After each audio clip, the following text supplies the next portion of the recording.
Okay, here we go, folks. Part two of a green desert, painting a green desert. I don't know why it's green. It just is. I don't know if I mentioned in part one, but I used this sort of wavelength inspired brushstroke to kind of the part that's in the middle of the painting anyway, the zigzags, to kind of make it look like there's sort of heat energy or something like that. You know, it's not just about painting, it's about thinking and trying to think about the area and the scene and the subject matter and do something different with it. You can also see that I spend too much time looking at images of outer space, and I'm always trying, or I shouldn't say always, but I'm frequently trying to paint some outer space imagery in my skies. At least the past year or so I've been having fun with it. Once in a while I'll put some stars and some in the sky and the not mosquitoes, what am I saying today? Fireflies in the foreground, and it kind of makes a nice little interesting bit of imagery. Anyway, I am going back through with this sort of dusty orange color, trying to smooth out some of the rough edges of the paint I had done in the painting that I had done in the first video. And I'm also going to go through, and I think the next will be this sort of lime green, and I'll smooth some of that also. I'm not going to show it in this video, but at some point, I doubt if I'll do a part 3. It just, I want to move on to something else. But at some point, I'll probably put some a little bit more purple up here in the sky. I tried to put some blue in the sky to darken it, but I'm not in my studio. I'm in a teaching classroom at the moment. I don't have any good purple paint, and I don't have the patience to mix anything. So I would just let you know that I'll probably put some purple in the sky later just to dress it up a little bit. At any rate, here I am. I'm spreading out the green, and just trying to smooth things out in general. To get that sort of crazy, colorful sky that you get in deep outer space. And probably, I believe the next thing I'm going to do is to, well, I'm just going to be quiet and watch. Okay, it looks like I did find a little bit of lavender to smooth out some of the dark. So I'm just going to be quiet for a couple of minutes and wait for the next thing to happen.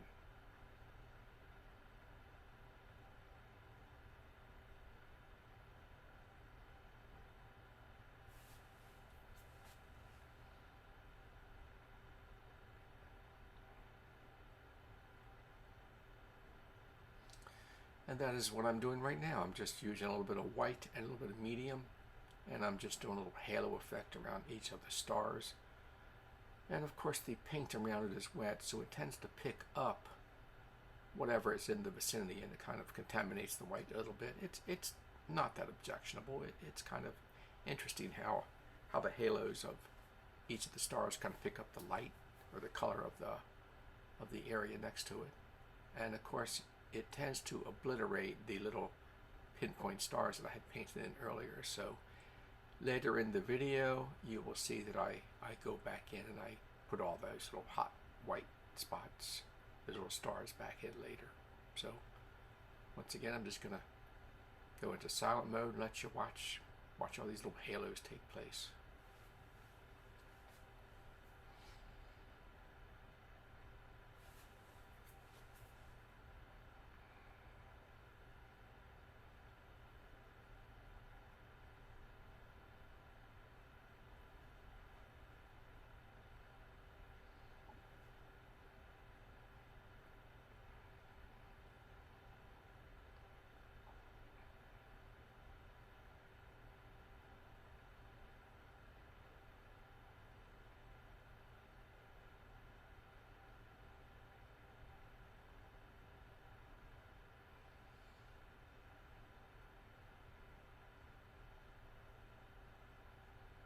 This poor paintbrush.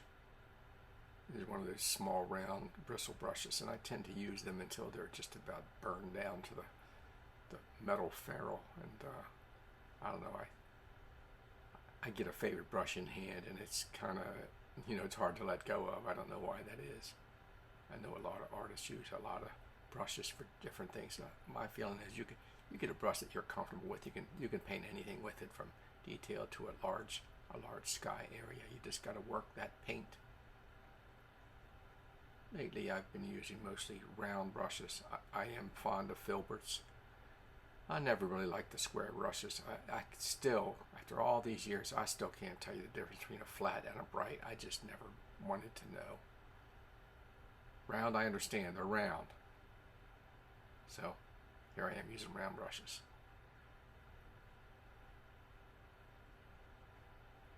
Just going back through, looking for areas that I've missed previously.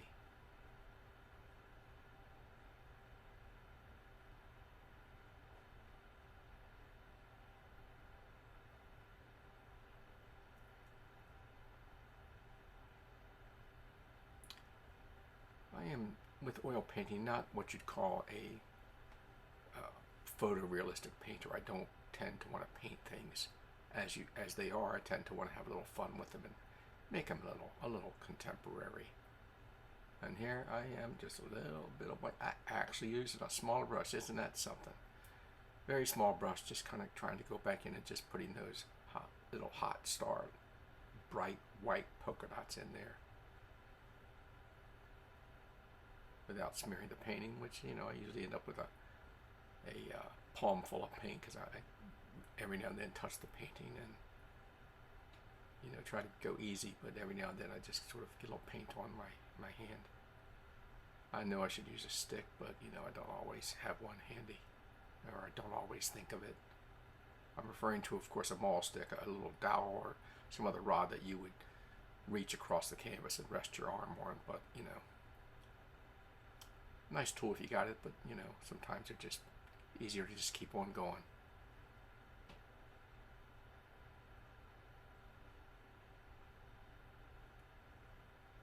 I think we're down to about a minute and a half in the video remaining, so it's not gonna be too much longer.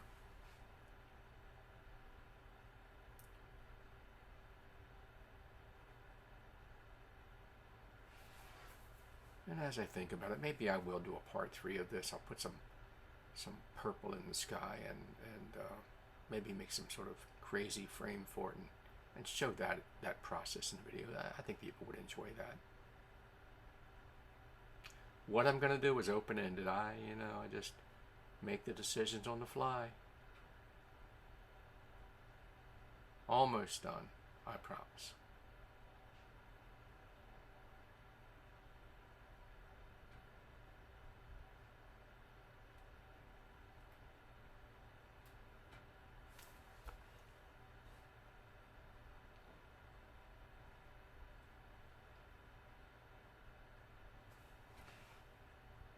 Alright, we're just about there, so as always, thank you very much for watching, and keep checking out my other videos.